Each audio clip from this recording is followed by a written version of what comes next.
This podcast is a member of the Place to Be Nation family. Visit us at placetobenation.com, the only place to be in your pop culture world. Welcome to the Marvel Age Masterclass podcast with host Ben Morse.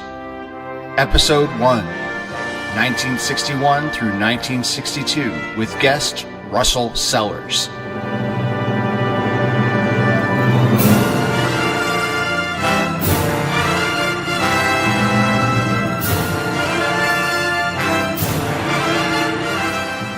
Welcome to the historic first episode of Marvel Age Masterclass, a comics podcast unlike any other. Hello, I'm your host. My name is Ben Morse. I'm coming from you taped from my backyard in Las Vegas, Nevada, the entertainment capital of the world. Who am I? Well, right now I am a mild-mannered professor at UNLV.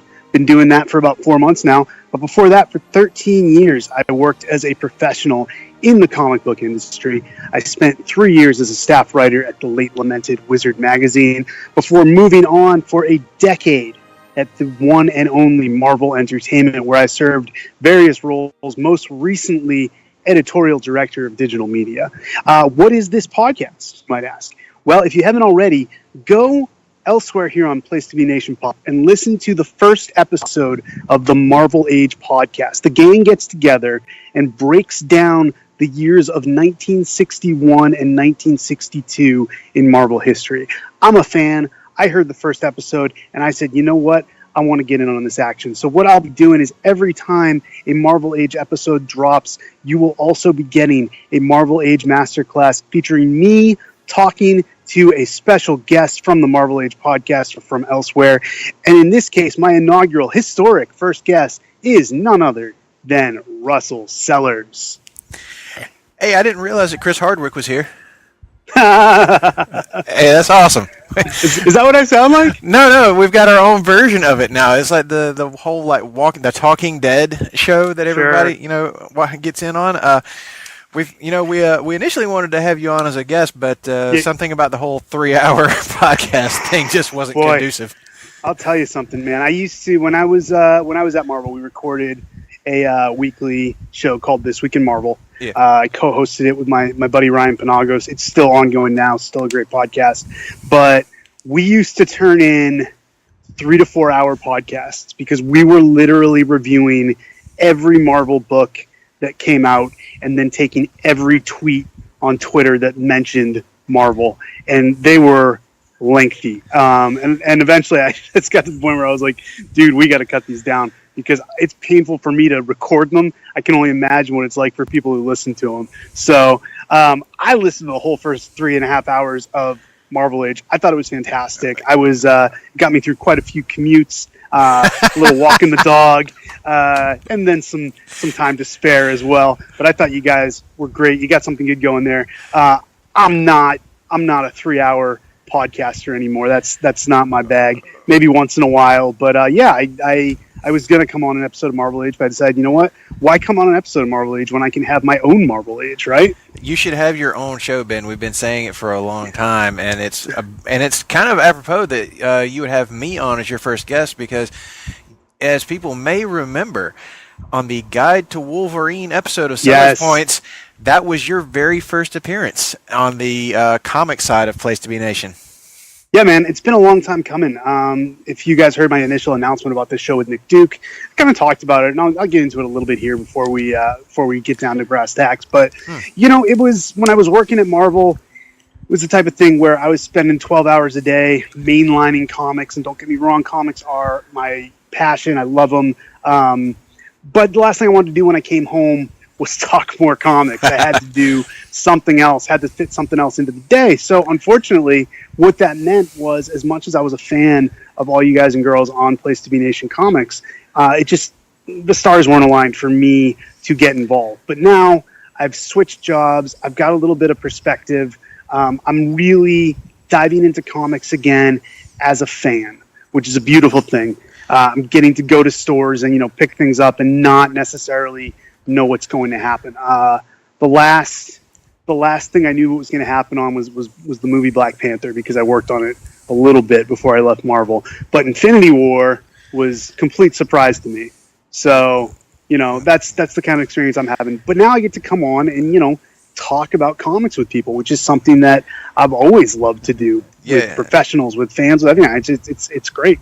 And your perspective is something that I think we're all going to welcome, because you have a unique perspective on the comics industry, having been directly in it for so long. And the rest of us, we're kind of, ancillary characters and all this. We're fans. We just sit on the outside and analyze the books, armchair quarterback the whole thing. And that's what we do best. So it's nice to have somebody who really knows their stuff and can tell us, what's what. Right. I will see about that. I think you guys know a lot more than you think. But as we progress with this experiment, this adventure, we'll kind of figure it out. But you ready to start talking about some 1961, 1962 Marvel? Man, absolutely. And I am curious to hear at what points we really pissed you off as we were getting into At no it. points did you really piss me off. Definitely, I disagreed with you guys on some stuff. Sure. Here's the thing, Russell. Let's go after this right away. All right. I always, as a Marvel employee, was kind of a little defensive of Marvel. I'm as big a DC fan as anyone. I love the Flash. Has been my favorite character since I was a little kid, and I dressed up as Flash. I made my own costume. There weren't made Flash costumes back in the 80s, so I took a pair of red pajamas, a red swim cap, some paper, and some yellow pipe cleaners, and I was the Flash. So I love DC Comics. I got my job at Wizard but it helped that I was friends with Jeff Johns.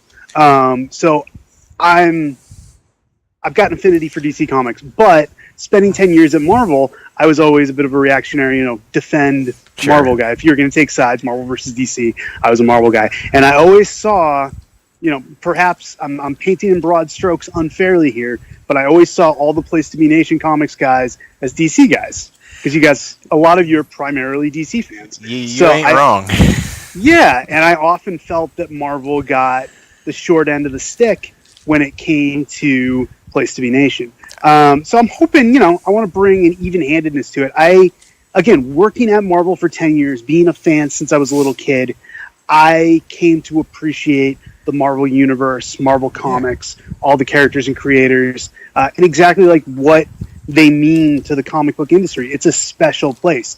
Again, I think DC is great in its own regard, but to me, Marvel is and always probably will be the number one comics company, just because of what they've done, what they've innovated, and that's some of the stuff we're going to talk about tonight. Yeah, and just to put a little context to it, my favorite character of all time is still Spider-Man.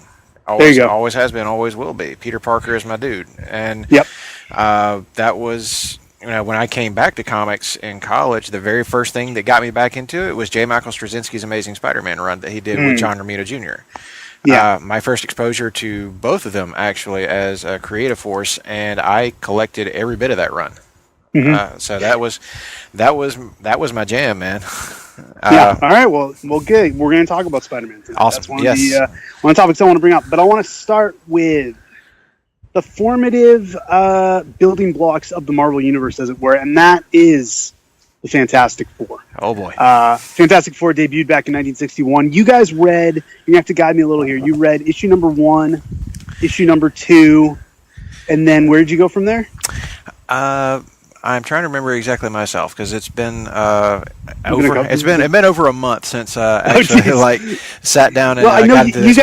You guys read 1 and 2 because you read the debut issue, the issue with the Skrulls. You read Doctor Doom's debut. Yes. You read Submariner's first appearance, and then Submariner's return appearance. So a good chunk of classic Stan Lee, Jack Kirby, Fantastic Four. Absolutely, and that. As you guys will hear on the episode, that first issue was kind of a rough moment for me. Yeah. but it got way better as it went along, and I actually became much more a fan of, say, the Submariner as a villain for the Fantastic Four. than pretty much any of them. And even though I love Doctor Doom as a villain, Submariner actually hit with me more than any of them, and continues to in my further readings. I think there's something to the fact that, and don't worry, don't worry, fans of the Fantastic Four. We're going to praise Lee and Kirby, or at least I will, at some point. Well, of course. But I think there's something to the fact that Stan Lee and Jack Kirby inherited Namor fully formed. Yes. From decades of comics that came before. They were getting their feet wet when it came to Fantastic Four. This was the first true, pun. There was a pun. Oh, I didn't even mean it. It was terrible. But literally, they were creating something that had never been done before. And let's get into that for a second, then we'll circle back to Namor. What I want to talk about is when I first got exposed to Fantastic Four, in particular the Lee Kirby Fantastic Four, because when I was a kid, and you and I were kids at the same time, so yep. did you grow up reading comics? I did, but not anything of the classic era. What I was getting into me neither. Was like the kind of the tail end of the Claremont and Lee X-Men books. And the formative book for me was J.M. DeMatteis's run on Spectacular and Amazing Spider-Man. Nice. Those were the ones that kind of made me, and still to this day, maybe my favorite Spider-Man run of all time. Right on. It's a great Spider-Man run, and I was the same. I was an X-Men kid. X-Men was my big entry-level drug. I love my favorite series of all time is New Warriors, written by Fabian Nicieza. Yes. 75 classic issues. But I, as a kid, didn't care for the Fantastic Four, and I noticed you didn't mention them either. No. And I feel like if you were a kid in the 80s or the 90s, the Fantastic Four were at best the third coolest Marvel team. Because the X-Men were the coolest Marvel team. There's no question. No, none at all. The Avengers, despite the fact they had some lean years, they were still the big leagues. They were still what people aspired to. So the Avengers, they were a solid number 2. If not in story and concept. Exactly. They didn't necessarily live up to their concept all the time back then. But the Fantastic Four was just this... It was uncool. It was this family of adventurers. It was an old guy with gray hair. It was, his wife. Sure. And it was just like the last thing you want to read about as a kid is a family of adventurers. That was my thing when I was a little kid. I was like, the Fantastic Four are uncool. Yeah. I always thought Mr. Fantastic in particular was incredibly uncool. And I was just like, I long said, yeah, go ahead. I say, to be fair, who doesn't like Ben Grimm and Johnny Storm though? I know, that's true. That's true. They were visually appealing. They had cool powers. They had cool attitudes. So it's true. The Thing and Human Torch were always cool, but they were saddled with particularly Mr. Fantastic and the Invisible Woman, who I just like. I don't know. I never dug it, and it's one of those now to me rare relationships in comics that I just still have trouble caring very much about. Well, see, I did transform because as my comics fandom matured, as I got older, I wanted to understand the history of comics more. And that was when, especially when I had access at Wizard and at Marvel to a vast library of comics. This is before Marvel Unlimited, but I had, the physical Marvel library at my disposal. And the first thing I said to myself was, all right, so as a kid, thought the Fantastic Four was uncool. As I grew up, kind of liked them. I went back and read the John Byrne stuff. Pretty good. Mark Waid and Mike Wieringo. Loved their run. Thought it was exciting. Still didn't think the FF were cool, though. Never thought the FF were cool. But I was coming to understand more and more the importance they held in the history of comics. If you know what I mean. If you follow what I'm saying, I'm like, they became the classic, if you're talking wrestling or if you're talking comics, they became the classic case of, I don't like them, but I know I'm supposed to respect them. Yeah, and that's kind of where I'm at with this reading that you were talking about. And to throw in which issues we read, it was 1, 2, 4, 5, and 9. There you go. All right, cool. So we're pretty on track there. Yeah. But when I got the chance, like I was saying, I got the library, and I had a chance to actually go and read comics that I'd never had an opportunity to experience before. Because where was I going to find 1960s Fantastic Four issues that were intact, right? Exactly, without breaking the bank. And Marvel Masterworks were hardcover and expensive. It was tough, and if I was buying essentials, I was buying Essential X-Men. I didn't care about Fantastic Four. We established that.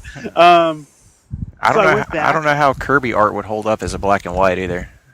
Like, because those Marvel Essentials strip away a good bit of the depth and context of his work. It's true. But anyways, I went back, and the first two things I read were the Lee Kirby Fantastic Four run and the Ditko Spider-Man Into the Ramita Spider-Man. Yes, that's good. And that's the formative stuff of the Marvel Universe. And what I came to appreciate was how much of the comics I loved came from Fantastic Four. And just give me a second with this. I came to understand, books that I loved, like New Teen Titans, Wolfman and Perez, another one of my favorite books of all time. The X-Men. Even something like X-Force, which I got into. Before the Fantastic Four, and this is a point I made to you guys on Facebook, and I think it's important to underscore again, and it's something I don't think was sufficiently pushed on the first episode of Marvel Age, is how much Fantastic Four changed the game. And what I mean by that is you can't fully appreciate Silver Age Fantastic Four until you go back and read Silver Age Justice League of America. Because if you go back and read Silver Age Justice League of America, which was the big hit team comic before Fantastic Four, and I have the reprints. I have the Crisis on Multiple Earths reprints. So I've read that Gardner Fox, Mike Sikowski, Justice League of America, and it is. I'm sure for the people reading at the time, it was novel to see all these characters in one place working together. But man, that stuff was dull as dishwater, man. It was 7 characters who each had the exact same voice. Superman sounded the same as Green Arrow, who sounded the same as Aquaman, who sounded the same as Batman. And they all got along, and they all smiled all the time, and they all took out the villains, and then they went and celebrated at the Hall of Justice. And there was no dramatic tension whatsoever. Flash the Fantastic Four.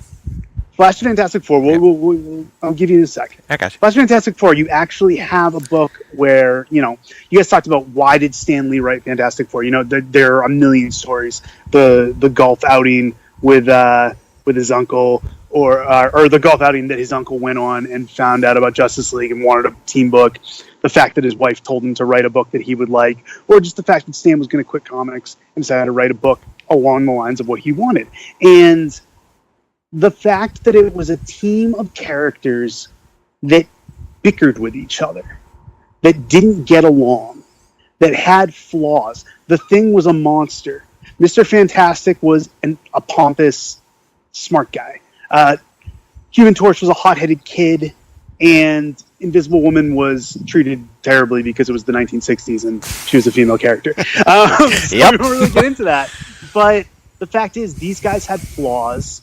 They were human. They were not like Superman. They were not unrelatable. So when I finally came to appreciate Fantastic Four, especially that early stuff, the early stuff that we read, I saw how much modern comics, are reflected by what they did. So, I mean, you don't have to like Fantastic Four. You don't have to like the characters. You don't even have to like the Lee Kirby stuff. But I think there is a certain reverence you have to have for how things were irrecoverably different. I think I just butchered that word.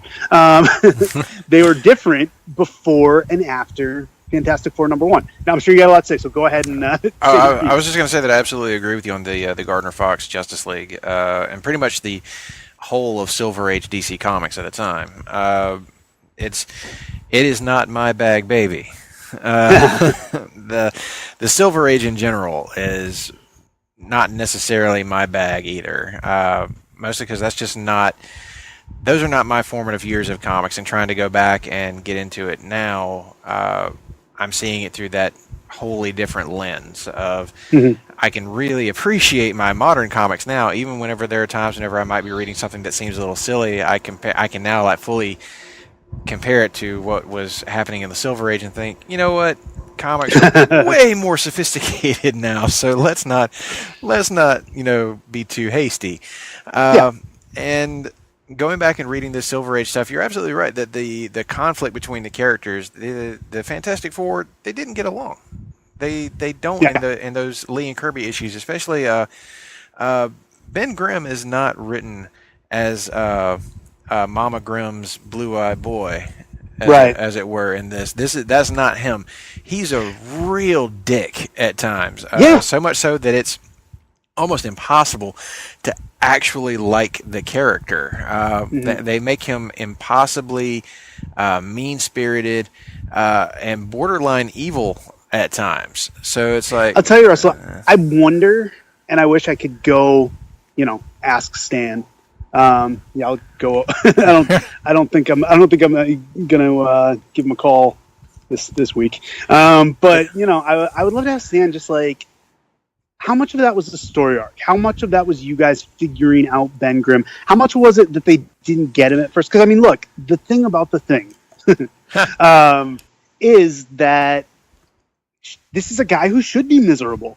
He went on this ride into outer space. All his friends got super cool superpowers. It was something he didn't want to do. He got bullied into doing it by his annoying best friend and his bitchy girlfriend, and basically was bullied into flying into space, and as a result he became a fucking monster, and his life is now terrible.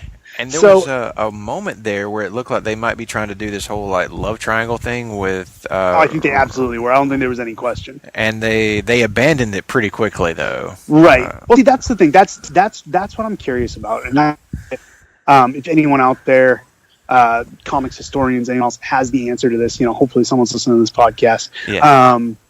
I want to know, like, was proto Ben Grimm what Lee and Kirby intended, and then they eventually hit on his kind of winning personality, or was it always a plan that he was going to start off as a jerk so he would have a more redemptive arc? You know what I mean? Yeah. The fact that he became the thing we know and love today was because he was a more complex character. And I'm giving Lee and Kirby a lot of credit there. And if I'm going to give anyone credit, it'll be Stan Lee and Jack Kirby. Sure. But I'm giving them the credit of thinking that they wanted to start this guy out in a dark place and eventually tell the story of him becoming a hero. But they could just as easily have been they were just throwing shit at the wall. Yes. And it wasn't necessarily sticking. I think either one of those theories is equally credible. I would agree with that. Like, it's anybody's guess, really, to the mindset at the time. They may Stan may not even remember himself. It's been a long time since they probably had such a discussion. But yeah, the whole thing with Ben's story arc kind of makes sense in that context. Now, when you put it that way, like giving him that redemptive arc. But I've noticed just in my readings of Fantastic Four up until I'm reading the 1963 stuff now. Sure. And he's at Spoiler alert. Yeah. Not to give anything away for the next episode of Marvel Age, but come on, man, we still want people to listen. Absolutely. Like I'm giving you no spoilers here, really, but just to say that things undergo a bit of a change, I think is fairly accurate to say. And it doesn't take long because, like you said, Stan and Jack were getting their feet up under them with these characters and figuring out what their directions were going to be. And there is a pretty big shift in both the tone of the characters and the way that they interact with each other from one year to the next. Almost in the exact same way that if you go back and read that first issue of Fantastic Four, I'm sorry, but that's not Kirby on his A game. That art is kind of you guys said that over. Yeah, that was the point you guys made over and over again, and I think you guys hit on some good points when you were discussing Kirby's artwork. I think the fact that he wasn't sure if this book was going to be a hit. That's the way it felt.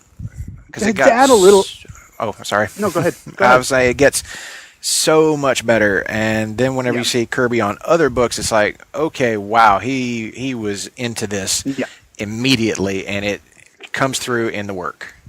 I mean, just to add what little context I have just from, having spoken with people like Peter Sanderson and Tom Brevoort, who really know the thousands of times better than I ever will. Kirby, he was never a superhero guy. Yeah. He didn't like drawing superheroes. And that was what this book, even though they didn't have costumes at first, that's what it was supposed to be. It was supposed to be a superhero book. Kirby was having the time of his life drawing monsters and westerns and even romance. He loved drawing other stuff like that. And if you look at the stuff he eventually did when he was allowed to do whatever he wants, like when Kirby is creating freely and just doing the things that most excite him, and you get stuff like New Gods, and you get stuff like Devil Dinosaur, you get stuff like The Demon, you get stuff like Machine Man, Eternals, you can see that Kirby was not a guy who wanted to draw a traditional superhero book. And I think that's early on what Fantastic Four was meant to be. It was meant to be a new take. Granted, they're doing something different. They're bickering. They're flawed characters, and they're not wearing costumes. But it's still supposed to be Marvel's version of the superheroes in the Silver Age.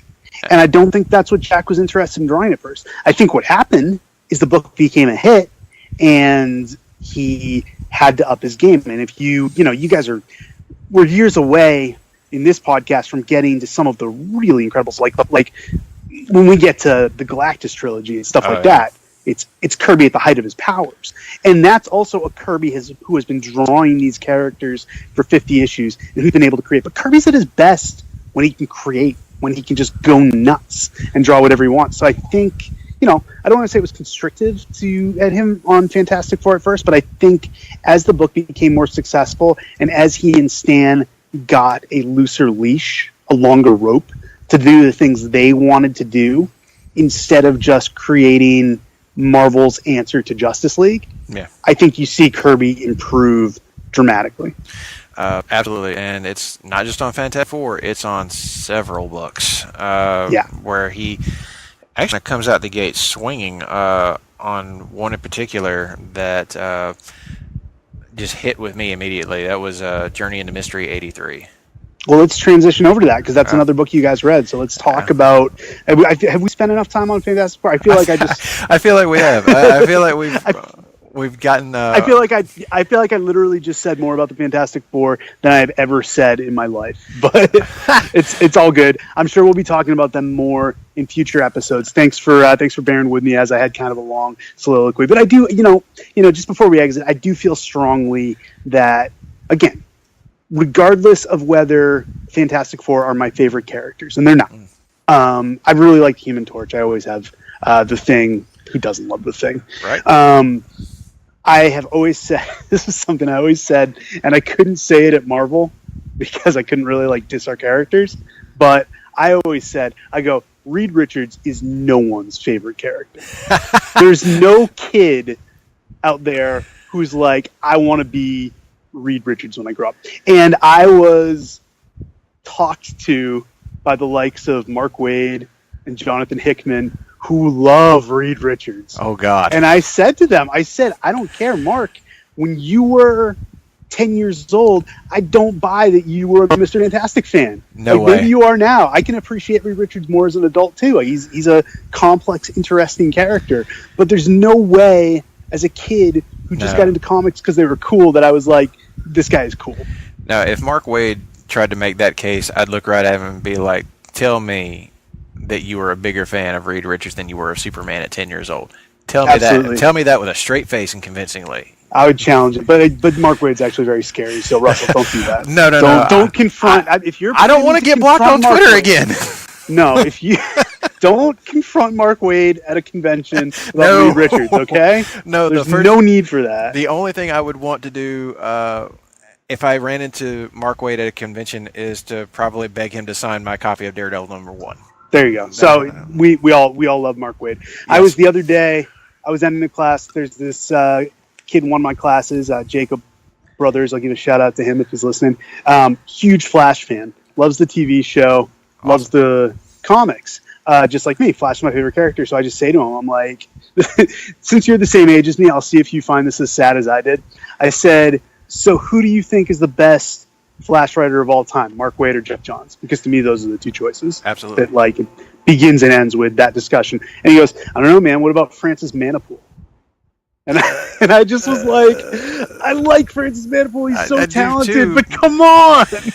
I'm sorry, dude. The Manipool and Buscelato run on Flash was good. Mm-hmm. It was fun. It was great. It was good. It was a fun run, but it's not up to the levels of those other guys. And I don't think Francis Manipool himself would think it's up to that level. Artistically speaking, it's maybe my favorite looking Flash run of all time. That's fair. But when it comes to story, I'm sorry, Jeff Johns wins the race. Yeah, absolutely, no question. Maybe a question because I liked Waid's run a lot too. I'm actually just now reading Mark Waid's run on the Flash for the first time. Oh my God, you're in for something so good, man. Those new collections, man, they got me hooked, and I love the way he writes Wally. As much as I love what Jeff did on the Flash, I don't know that he could have done it without what Mark Waid did on the Flash. Definitely not. But that's, you know what? We're veering down into a Flash podcast that we're going to have to... It could happen. You and me are going to have to get together on that down the line, I think. But we got to keep talking Marvel a little while. So Journey into Mystery, you dug it. Absolutely. It seems like all you guys dug it. Talk to me a little bit about why Journey into Mystery worked for you in a way that some of the other books maybe didn't necessarily hit. I think it was because, as Nick points out correctly on the show, that a lot of these characters, when you're reading them for the first time, they don't feel fully formed. They don't feel like the characters that you recognize. But Thor, from the outset, felt like a version of the character that we all recognized. Sure, he's always in that Donald Blake persona, even when he's transformed into Thor. But as it goes along, he's doing all the Thor things that we know and love about the character. He's like slinging the hammer. He's taking on these random evil space aliens that just randomly show up, and I don't think we see them again for a little while. But Stone Men from Saturn. Yes, they're kind of inconsequential as villains. 100% inconsequential. But just as an intro, it was like, man, this feels like a book that a character that was fully formed, fully realized, and something that Kirby really sank his teeth into in the artwork, because from the outset, it's like, wow, this book looks damn good. And it moves at such a brisk pace, too. It was one of those that was like, man, I'm just burning through this so fast. And it actually left me wanting more of it. So this, if any book in this list outside of maybe Amazing Fantasy 15 was gonna really grab me, it was Journey into Mystery 83, and then I think actually 85 might have been superior to it, because that was our first introduction of Loki. And he's great from the jump. Kind of expanding on what I was talking about, what we were talking about when we were discussing Fantastic Four, and Kirby kind of being forced to, not being forced, but, being made to draw stuff he wasn't particularly excited about. I think the 180 from that is Journey into Mystery and Thor. Absolutely. This was the stuff that Jack Kirby, again, Kirby created Captain America, Golden Age of Comics, created the Newsboy Legion, the Guardians, the Challengers of the Unknown, prolific monster artist. Marvel did a whole event while I was there based strictly on Kirby monsters, Monsters Unleashed. And he drew everything, but the thing you gotta understand about Kirby is that he always wanted to do mythology. That was his love. That was his passion. You could tell. Yeah, and as a kid who, before I read comics, I read Greek mythology. That was kind of like my bridge. So to me, like Hercules and Zeus and all those characters, they were the forebears to Superman and Spider-Man and all that. Absolutely. So I think Kirby, from what we know about him, I think was a lot in the same vein. A thing about Kirby that I think gets misunderstood, and I was actually talking to a fellow professor in comics fan about this the other day, is there's kind of this narrative of Kirby as almost as Ben Grimm, like the street tough, blue collar guy, and he was all those things, Yeah. He was blue collar, he was street tough, he did know his stuff. But the thing I think gets lost in there is this guy was highly intelligent and very cultured. To create the things that he created, you can't just have, a high school diploma and not understand how to read. Like, this is a guy who clearly understood mythology, who clearly understood science fiction, because that's the beauty of Thor. And that's the beauty of Journey into Mystery, is that it's the marriage of mythology with science fiction. And I think... Go ahead. I think that's hitting the nail on the head, and it's also one of the things that I truly appreciate about at least a few of these early Marvel issues, is that it's marrying these two genres together, the sci-fi fantasy genre, which, it's not like it was the first time it had ever happened, I don't think, but the way Kirby does it, you can absolutely tell that this guy has read a lot of mythology, and he knows his Norse mythology, which absolutely like nobody probably knew that at the time. a little more obscure. It wasn't exactly as mainstream and popular as Greek Roman mythology. The Norse stuff was a little. I mean, honestly, Kirby and Lee probably popularized it. To be frank, I think so. I think that is absolutely correct. That there wouldn't be any interest in Norse mythology today. I don't think, if it hadn't been for what these guys did in the Journey into Mystery series, and it's a scorching hot take. I really don't think that there would be as much interest in it. And Stand by it. There you go, man. And I also think that we're about to see a real uptick in it after Infinity War, because let's face it, folks, Thor wrecked shop. Thor's the star of Infinity War. Yeah, he absolutely, 100%. This is my take on Infinity War, real quick, because guys, if you're listening to this podcast, something you need to know is that we're going to talk about Marvel Age, but obviously we're going to go off into tangents. That's just, it's unavoidable. When you talk about comics, you go off into tangents. Real quick on Infinity War, loved it, thought it was incredible. Eventually I'm having Tim Capel on the show, so perhaps we'll have a discussion about it. But prepare yourself now. Yeah, I'm stealing myself for it. I need to have him on later on so I can really girder up my arguments. But I thought about Infinity War, and this is what I've told anyone who will listen. In terms of the big three, I think Iron Man does okay. Captain America, I think, is given some of the coolest stuff to do and consistently makes it boring. And then I think, conversely, Thor is given some of the most ridiculous scenes and makes them awesome. And of course, when I say Thor and Captain America, I'm talking about Chris Evans and Chris Hemsworth. All due respect to both men, who are both brilliant actors, but I think Hemsworth blows them away in this one. Hemsworth is star of the show for me. Tony gets a moment to remind all the detractors he picked up in Civil War that he is the fucking hero of this universe. This whole thing, the whole universe. Because you go hand to hand with Thanos when your armor's breaking down and you still keep fighting. Yeah, when he shines, he shines. Hero. So don't anybody ever forget it. And I will say, though, Captain America underserved in the movie. Needed some more screen time. But hey, we still got another Avengers movie to go. Absolutely. He's going to get another minute shine. We'll see if Cap can shine there. I will say the only the only two guys who compared to Hemsworth. Well, you know what? I'll give a threefer. I'll say from the Guardians, Zoe Saldana, because she knew she was going out. Give performance of a lifetime.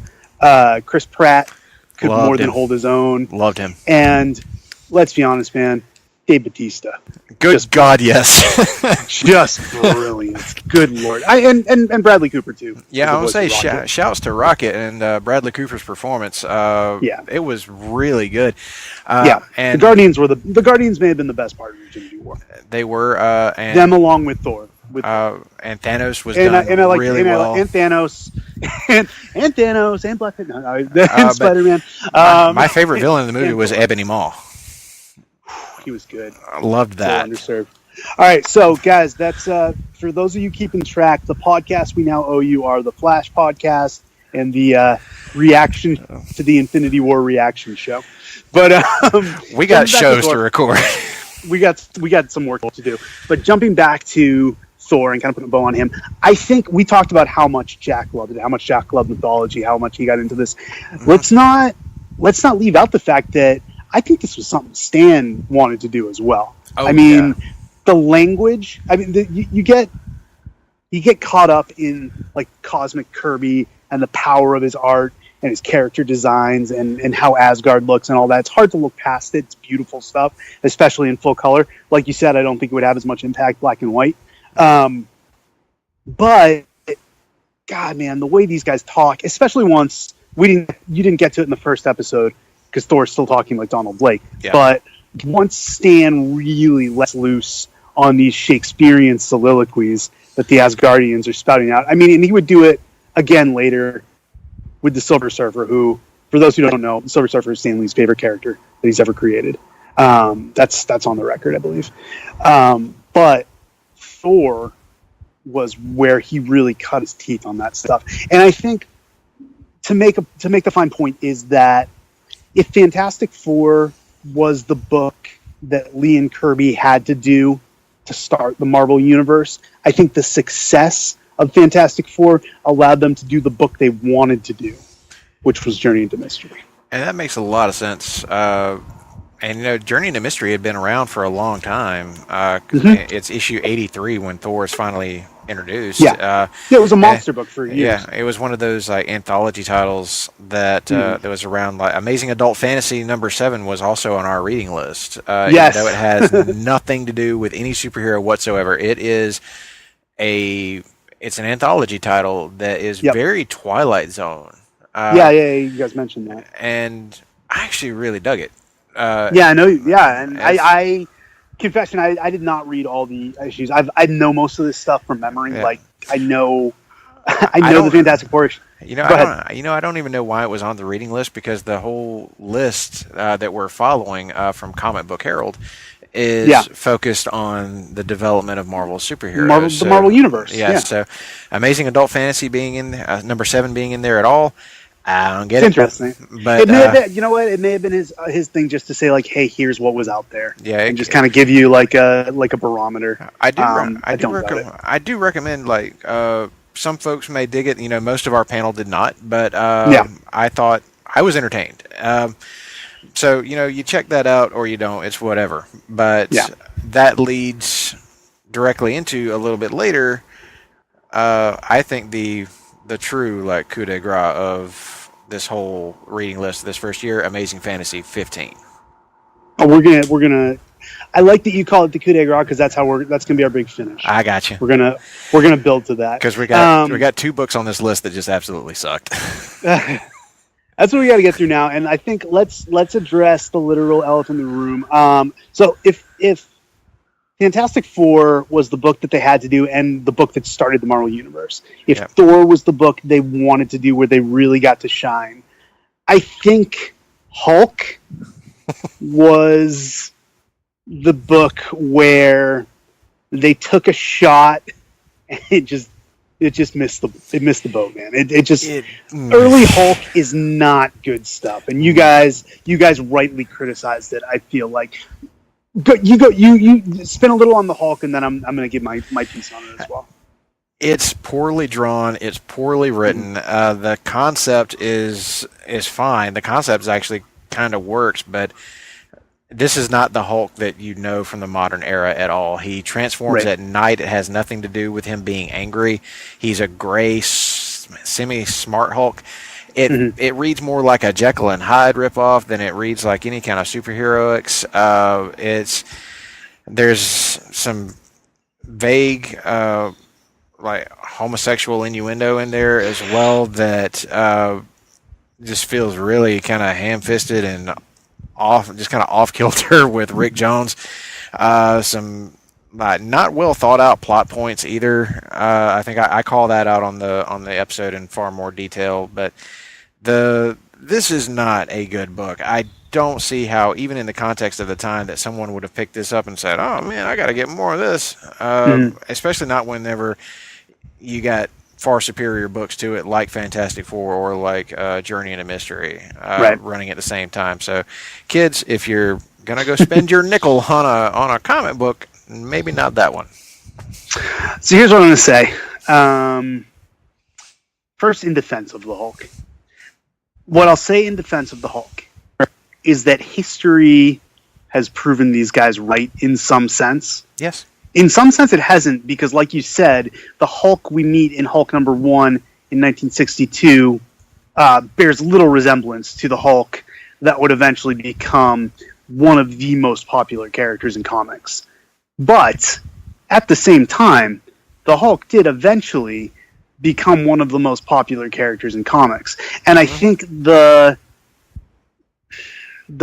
barest of details were laid down in these early issues. There's something, they got the Hulk's DNA so that other writers and artists would later give it a take on it. When you guys do 63, and whoever I'm going to discuss 63 with, we're going to talk, and as we move on through this experiment, we're going to get into the X-Men, who were another... I'm not going to judge it. I'm going to go back and reread it like you guys are. I'm not going to say that the early X-Men stuff was missed, because it has some merits to it.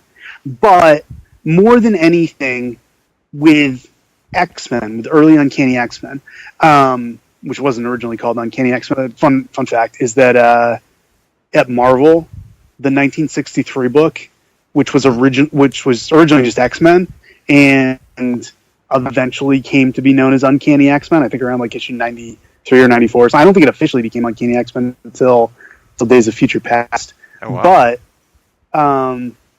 at Marvel Entertainment, that book is known, revisionist history from the start, as Uncanny X-Men, just to help distinguish it from the 91 series. Yeah.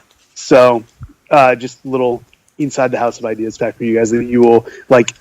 X-Men number 1 from 1963, if it's ever referenced in Marvel, is always referenced as Uncanny X-Men number 1. Anyways, neither here nor there. The point being that the X-Men had the core of something special, with the metaphor for racial inequality, with Xavier and Magneto as the Martin Luther King and Malcolm X figures, and a lot of the other stuff that guys like Claremont, Cockrum, Byrne, Lee, Silvestri, etc., and later on Morrison, Whedon, etc., would mine into and do something really special with.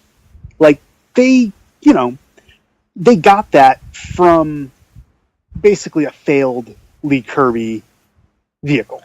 They took what was cool about this failed comic, and they used it to make it perhaps maybe Marvel's crown jewel for many years.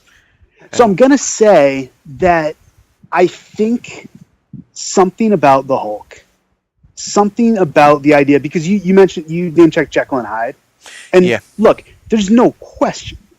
This is a Jekyll and Hyde ripoff. I think Stan, wanted to do his take on Jekyll and Hyde. I don't think there's any question. And I'm not trying to diss Stan there. I think Stan was writing 85 books a month. He had to get his ideas from somewhere. Right. He couldn't come up with all of them originally, but it was his take on Jekyll and Hyde, which I do think eventually became a bedrock of the Hulk character. He is about duality. He's about, what does anger do to a man? What happens when your id runs unchecked? But other than that, I don't think in the original Hulk stories, I think Stan took a stab at something and didn't really get into it. This was not what he was meant to write. And Kirby, it's a little more disappointing with Kirby because, well, number one, I think, anytime Kirby doesn't deliver, we're disappointed because it's Kirby and he's the king of comics.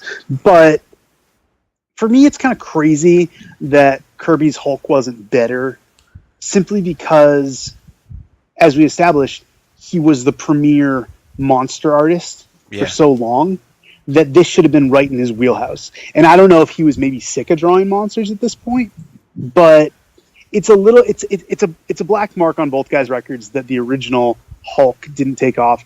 But I will give them credit that there was something in the chemical equation of the Hulk, all the supporting characters and the basic concept and the idea of this monster who's ostracized by society. It did eventually lead to something great in other hands. It really did. And shouts to that Bill Bixby TV show, because that in my mind was kind of like how I always envisioned Hulk. Right. And the way he's portrayed in the modern films. Runs like, and even though it's very different from that, I'll give the Greg Pak run on Incredible Hulk a lot of credit, because I really enjoyed Planet Hulk and World War Hulk at the times that I read them. So plenty of good stuff to come from Hulk. It's just, and you can't talk about Hulk without mentioning Peter David. Oh, absolutely not. It's one of those concepts, I think, that you're right. The DNA for it was there, but maybe don't take the cake out of the oven before it's actually crusted over. Absolutely, man. I want to eat cake, not have soup. Right. I don't want to get salmonella. Yeah, exactly. From reading the first 6 issues of the Hulk. 100% understand. So the other miss for you guys, if I recall correctly, was the introduction of Hank Pym in Tales to Astonish. Yep, Tales to Astonish number 35, and where the Hulk was just an idea that didn't cook long enough, but still had a lot of interesting stuff going on. Tales to Astonish number 35 is one of the most boring comics I have ever read in my life. You want to talk about verbose and a slow as molasses plot. It rolls out at such a mundane speed that I'm like, is this really a superhero story? And then the concept of it, I invented gases that I inhale and they like shrink me or grow me. I was like, if that wasn't a drug metaphor, I don't know what is. But oh boy, yeah. But at the same, it's how did a drug metaphor turn into this boring slog? I don't get it. I don't understand it. Hank Pym has no personality. He's boring as shit. And the whole idea, I'm going to shrink down and I talk to ants. Buddy, you are already, fighting an uphill battle with that concept, and then you throw in boring characters to boot. I'm sorry, but this was one that I eventually had to start like really speed reading and skimming through it to get there, because I was like, oh my God, is it ever going to be over?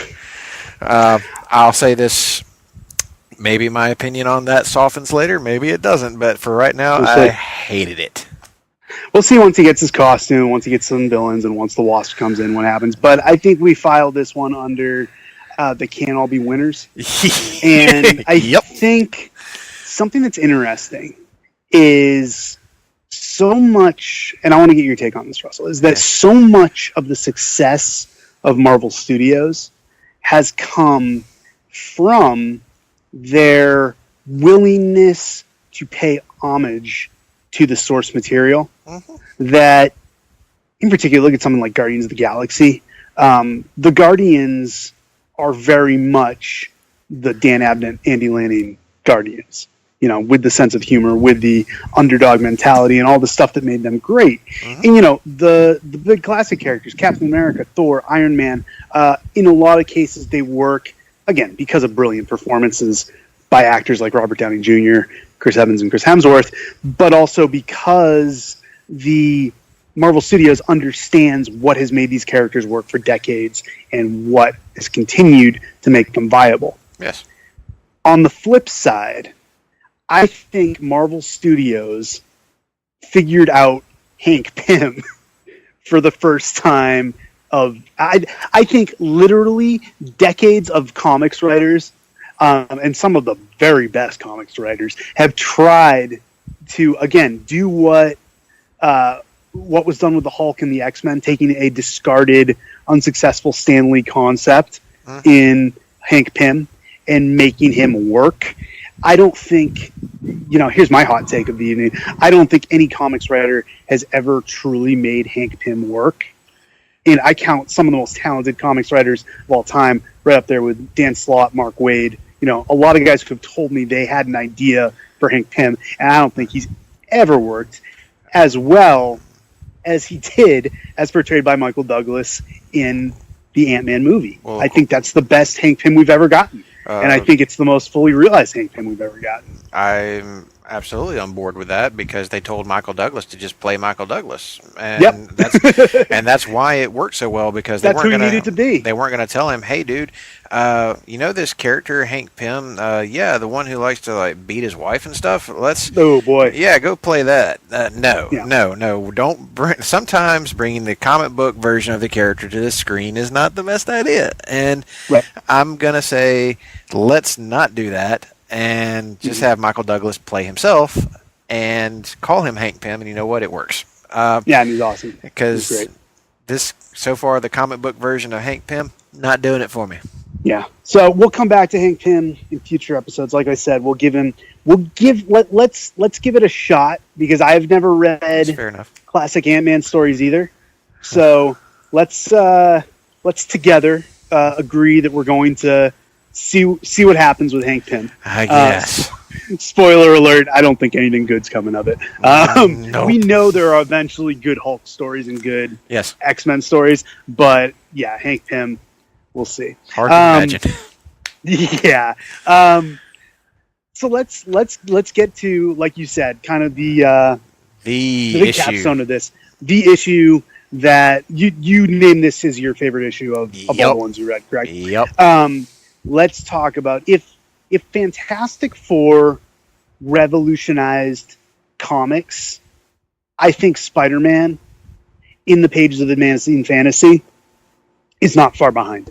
I think Spider-Man was another, look, Thor was really good, but Fantastic Four and particularly Spider-Man were game changers. Yes. Comics, you can demark comics that came out before Spider-Man and comics that came out after Spider-Man. He was so different from, number one, just like the typical superhero, Superman, Batman, Flash, Green Lantern, Captain America, Namor, Human Torch, all these guys, even the most complex ones, which probably be Namor and the Torch, were not nearly as complex and nuanced as Peter Parker. And beyond that, beyond revolutionizing the superhero genre, this was a very bold take. And I think this is the same way I tried to put Fantastic Four into context against Justice League. I'll put Spider-Man into context against Robin, Speedy, Aqualad, Kid Flash, these personality-devoid kids who were designed to get young people invested in comics, but acted like no teenager you would ever meet in real life. Spider-Man was a daring take on a teenage character, but not only that, he was the first teenage character to headline his own book. He was not a sidekick. He was not a co-star. He was the star of his story. Yep. And I think I'm probably with you. I think Amazing Fantasy, the introduction and origin of Spider-Man, is the crown jewel of this particular list of 10. And I come at it from a different perspective than you did, and I want to get into that, but I just talked a lot, so I want to let you talk, and then I'll come back and talk some more. Well, as I say on the Marvel Age podcast, this is one of the most interesting origin stories of its era, mainly because if you read it in the context of, say, the modern comics context, this story comes off not as an origin for a hero, but the origin of a villain. Absolutely. And absolutely. It's not until you get to the final twist of the book that Peter Parker goes the other way. and makes that decision. But for the first time in all of these books where it was almost like, oh, they make the right decision because of course they have to, because they're the heroes of these books. With Amazing Fantasy 15, despite me knowing how this ends, I was still wondering, like, my God, what would it be like if he went the other way? Because he could easily do it. It felt like there was an actual choice to be made. Sure. And when you get into the emotional stakes of it, to which they are great in this issue, helped along by the tremendous Steve Ditko art. His facial expressions alone are just mind-boggling for the time. They were ahead of their time. Ditko was ahead of his time. He was doing things with his work that would become commonplace 20 to 30 years later. He's the man. I mean, we gave it to Kirby as the artist of the year because of just the sheer amount of work that he did. Dude, the stuff Kirby was cranking out and that it was the quality it was is remarkable. Exactly. But Ditko on the one or two books he was doing really brought it. Yeah, I was going to say, like, I came so close to saying Ditko was my artist pick of the year, and I kind of changed my mind at the last second. But man, Amazing Fantasy 15, I'm not really talking so much about any of the other stories in the book, but that Spider-Man story is one. We don't have to get into the other stories. We're not going to. But it just. Sorry if you guys were waiting this whole hour to hear about the backup stories in Amazing Fantasy. We will not be covering. Negative. But yes, the fully formed version of Peter Parker is present in this book. You see who he is, what he's about, why he thinks the way he does, why he feels the way he does.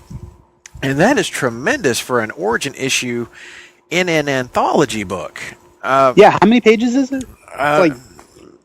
It's under 20, I know that. Yeah, it's like 20. It may be like I think like 22 pages total for the book, but you've got the Spider-Man origin sitting at around maybe half the book.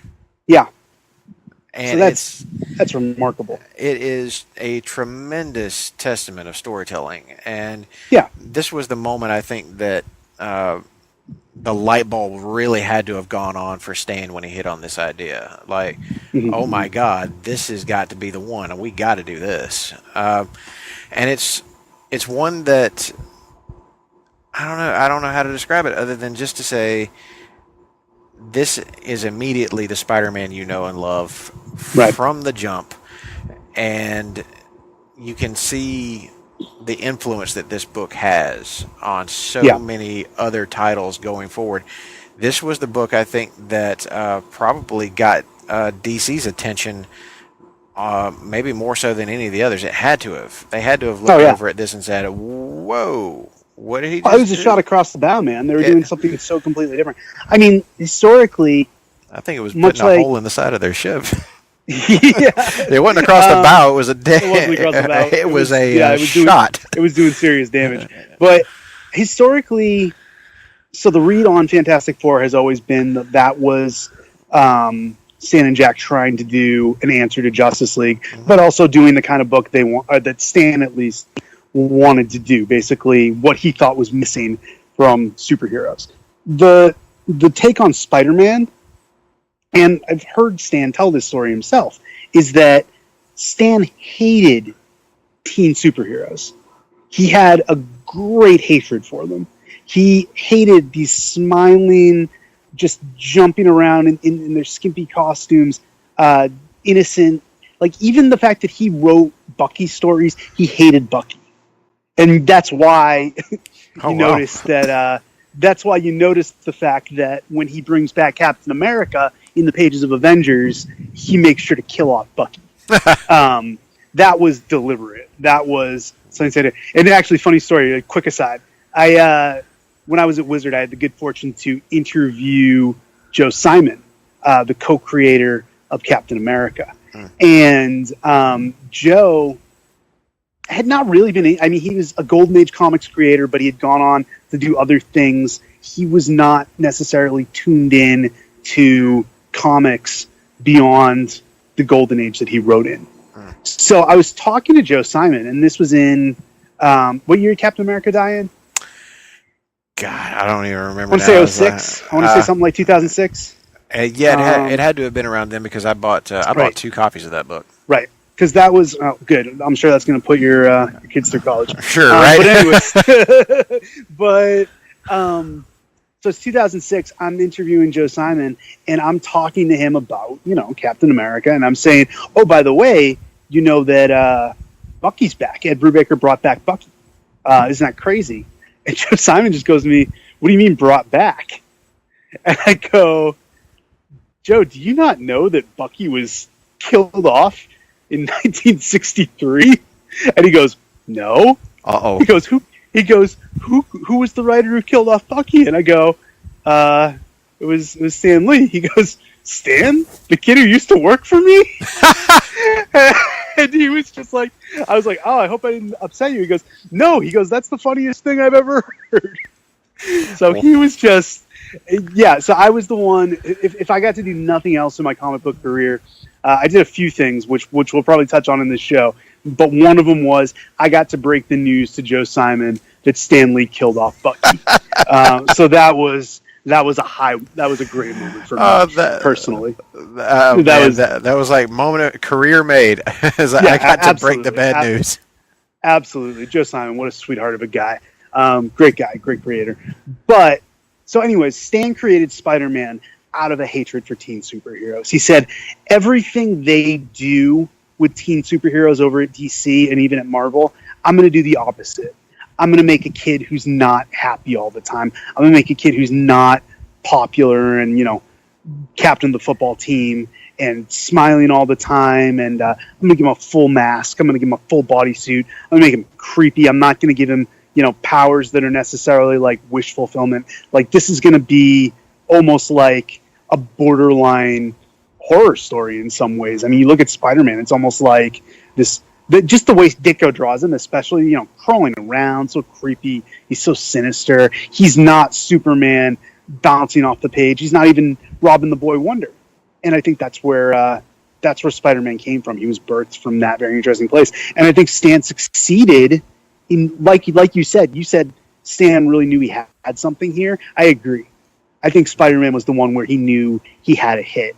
But at the same time, conventional wisdom would not have agreed, because this was doing something that had never been done before. This was doing a moody, nerdy teenage superhero who you couldn't see his face, and you couldn't relate to him, and you would not see him as your point of view character.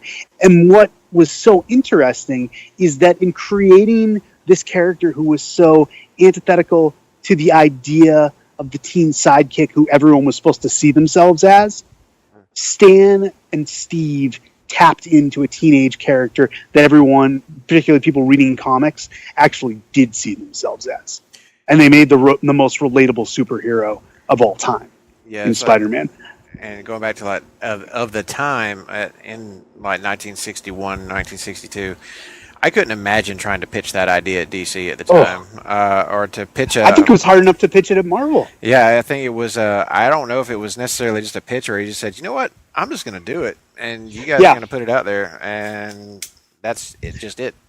I think there's something to that. I think there must have been a point where, off the success of Fantastic Four and some of the subsequent stories, I think Martin Goodman probably was allowing Stan a lot of latitude to do what he wants. I mean, he saw that Fantastic Four was so different and it was such a huge success that I think he said, kind of do your thing.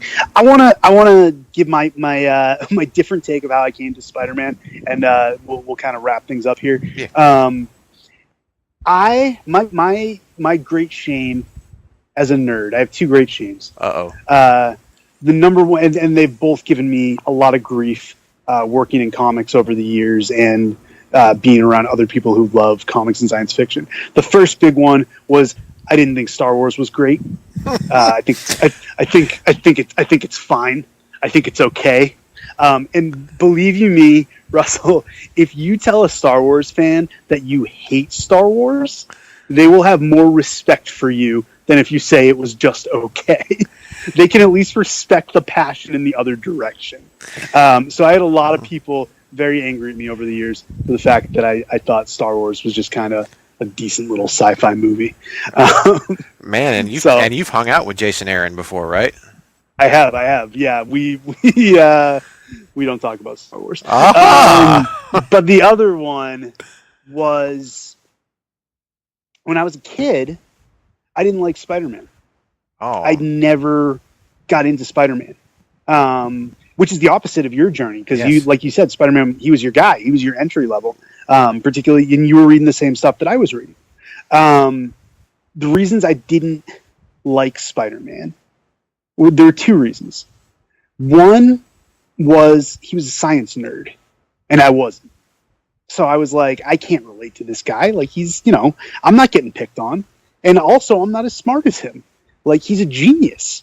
Like, he has a genius-level intellect in terms of science. And then the other thing, on the flip side, was I was like, and he's married to a fucking supermodel. I was like, I can't relate to that. Like, I'm not puny Peter Parker of the 1960s getting picked on by Flash Thompson. But by the same token, I'm not Peter Parker who lands super hot Mary Jane. So I'm like, either end of the spectrum, I just don't get it with Spider-Man. So I was like, whatever. I bought Spider-Man comics. I bought the same stuff you were buying, the J.M. DeMatteis stuff. I didn't appreciate it at the time as much as I should have. But I was just kind of checked out on Spider-Man. Yeah. It wasn't until years later, again, much in the same way I went back for Fantastic Four, that I went back for Spider-Man. And I read the Lee Ditko stuff. And immediately, with this issue of Amazing Fantasy that we're talking about, I got it. I understood why everyone said Peter Parker is the most relatable character out there. It had nothing to do with science. It had certainly nothing to do with supermodels. It had everything to do with, like you said, you nailed it perfectly. This was a guy who, by all rights, should have become a supervillain. Everything is working against him. He chooses to do the right thing, even though it's the hardest thing to do. And that makes him more of a hero than Superman, than Batman, than Flash, than all these characters. Because when Superman goes and saves Metropolis, everyone loves him. Batman's a more complex case. We can't really get into Batman. He's probably like he's the most Marvel of the DC characters. We'll address that on a separate show. But so many of these characters are revered by their cities. Flash has a fucking museum dedicated to him. Yes. Everyone loves Green Lantern. And even the Marvel characters, even the Fantastic Four, the Thing's a monster, but the public loves him at this point. They love the Fantastic Four. The Fantastic Four love celebrities. Yeah, they're celebrities. The Avengers are a big deal. Spider-Man, his uncle dies. He can't make any money. The kids at school hate him. Everything is terrible for this guy. He should be the most bitter, resentful prick on the planet. And when he gets superpowers, he should absolutely use them to do selfish things. But the problem is he does. And when he does, that's when he loses the person he's closest to, and Uncle Ben. And that's the brilliance of the origin, is that when Spider-Man does the selfish thing, he loses. When he does the unselfish thing, he still loses. Well, he still kind of loses, yeah. Yeah, every time. But he doesn't win. He doesn't win. But he keeps going. The difference is that he can look at himself in the mirror after he does the right thing, which is something he can't do by doing the wrong thing, because whenever he realizes it was his fault that Uncle Ben was dead, that's when it really hit home for him. And there are more moments I wish we could get into about Amazing Spider-Man 1 through 3, which I just finished reading, and oh man, there's so much good stuff. It just keeps going. It is. Spider-Man's another one that if the Hulk was a misfire, this was a direct hit. This was one where Stan knew what he was doing, and he just got it right. And him and Ditko they killed it. So I don't know if there's much more to say. Like you'll get a chance to talk about, of course, the Amazing Spider-Man issues on the next episode of Marvel Age, which is coming up very soon.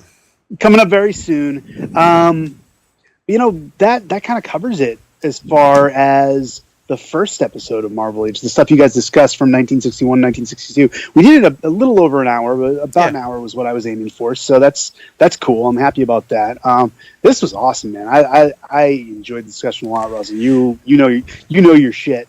And this was a fun time for me, so I appreciate it. I'm glad that you had me on as the first guest, Ben. That is something I always enjoy doing. Always enjoy talking to you, and very happy that you're now a regular contributor to the Place to Be Nation pop feed. I still got to learn to say it. We got to get one in. You got to say it every episode.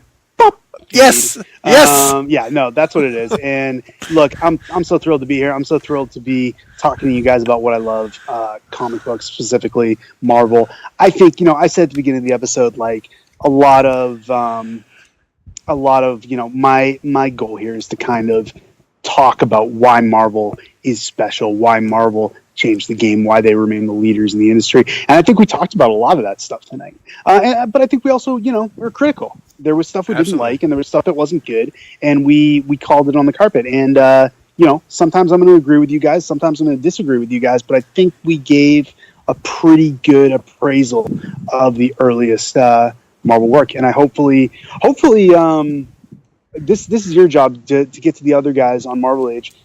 Get them to listen to this before you guys record your next episode. So hopefully they'll have a little context and be a little informed. I think that'll be a really easy job. Good. So I hope everyone listens. Listen, guys, I want to thank Russell Sellers for being my first guest here on Marvel's Masterclass. And I want to thank everyone who listened and who has supported it. And I want to tell you that if you want to comment on the show, if you want to interact with us, I'll tell you how to interact with me, and then Russell will tell you how to interact with him. I am very publicly at Ben J. Morse on Twitter. There is a Ben Morse on Twitter, and he stole the name from me. It's another story for another day. But I am Ben J. Morse on Twitter. That's the best way to get in touch with me. You can find me on Instagram, Facebook as well. I'm definitely going to be active on the Place to Be Nation Comics Facebook page, so we'll get a thread going there for Masterclass, and hopefully we can do some fan interaction in future episodes. But definitely, you guys reach out. I want to talk to you. I want to hear what you thought of the first episode. And Russell, how can people get in touch with you? Guys, you can hit me up at Russell_Sellers on Twitter. Send all sorts of angry messages about how I don't know what I'm talking about Hulk or Ant-Man. I'd love to hear from the Hulk and Ant-Man fans. I would love to hear that too. I would love to hear from the Ant-Man fans in particular. Yes, hit up all the places that Ben just talked about, and definitely check out Marvel Age podcast if you've got 3 hours or better to commit to it. If you've got 3 hours to spare. But hey, we're a monthly show, so we want to give you a bulk of content to get you through your month. Honestly, though, and this is serious, like, guys, I endorse the Marvel Age podcast, and if you, like, you're not going to listen to it all in one sitting. That would be insane. But it's a great, it's a great podcast to listen to in segments. When you have some free time, when you're doing something that you want to have a background for, put on Marvel Age and work your way through it. It's worth giving the time to. Absolutely, and we appreciate anybody who gives this show a shot. Also, very happy that Ben has decided to be part of the Marvel Age family, and we are going to keep this going just as long as we possibly can. This is a long form journey, so strap in, folks. We got a long way to go. I like to think of myself as the cool uncle who buys you guys beer and cigarettes of the Marvel Age family. I think that's going to be my role. Anyways, we've talked enough. Hopefully you guys have enjoyed the first episode of Marvel Masterclass. We'll be back talking 1963 in the near future. One thing I'm not going to do is Nick started rifling off, like, here's your first guest, here's your second guest, here's your third guest. No, I'm not going to tell you who the next guest is. You have to listen to find out who's going to be on the show. That's marketing, guys. That's what I teach at UNLV. I teach marketing, public relations, and social media. If you're a UNLV student, please take one of my classes. Thanks to Russell for being on the show. Thanks to everybody for listening. Class dismissed.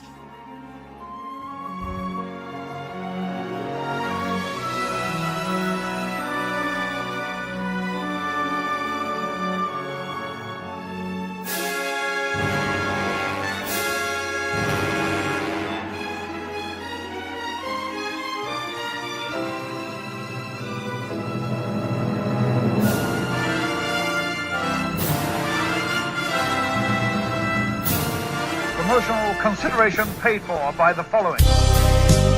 Hey, pro wrestling announcer Kevin Kelly here. I want to make sure you are all subscribed to all the great feeds here at Place to Be Nation. It's really easy to do. Just head to iTunes or your preferred podcatcher app today and search and subscribe to the Place to Be Nation wrestling feed, which of course includes the full archives of the Kevin Kelly Show, the Place to Be Nation pod feed, and the Pro Wrestling Only feed. Subscribe, listen, and then rate us and leave feedback today. And be sure to give Justin your true thoughts. I mean, don't hold back. After all, he is kind of a jerk. Just listen to Scott.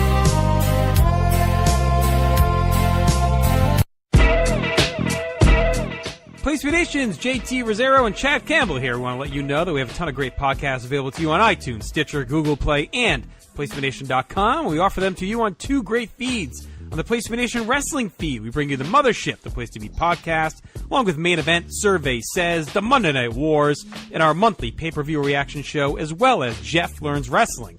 In addition to these full-length shows, we also deliver special network podcasts and pod blasts on topics old and new. Over on the Pro Wrestling Only feed, we dive deep inside the wrestling business with a stacked army of experts leading the way. The feed features potpourri shows such as This Week in Wrestling, Greetings from Allentown, Match of the Week podcast, and the Military Industrial Suplex. We also have shows that focus intently on certain topics like Through the Years, Worldcast, Strong Style History, Strong Style Story, and Mount Olympus. Plus, the feed has the full archives of legendary shows like Titans of Wrestling, Where the Big Boys Play, Letters from Center Stage, and Letters from Kayfabe, plus much more. And on our very popular Place to Be Nation Pop podcast feed, we offer such great shows as Talkin' Pop, the Glenn Butler Podcast Hour Spectacular, NBA Team, PTBN Play, Sunday Groove, Breaking Balls, and Lucha Undead, as well as a veritable podcast heaven for comics fans with the hard-traveling fanboys, Sellers Points, Todd Weber's Conversations, Geek and Sassy, and Marvel Age Podcasts. You can find all of these current shows, plus archives of our past podcasts, including The Kevin Kelly Show, as well by subscribing to both feeds on iTunes. And while there, be sure to rate and leave feedback today. All these shows, plus others, available at PlayStation.com, where we cover pro wrestling, sports, movies, comics, plus in-depth stretch projects, and more. Be sure to support our site by using PlayStation.com/Amazon when doing your online shopping, and download our free PTB Vintage Vault Refresh ebooks via the links on our site. We also want to thank our friends at Boneheads Wing Bar in West Warwick, Rhode Island, and Fall River, Massachusetts, and thehistoryofwrestling.com. Be sure to follow us on Facebook, Twitter, Instagram, and Tumblr as well. PlayStationNation.com, the only place to be in your pop culture world.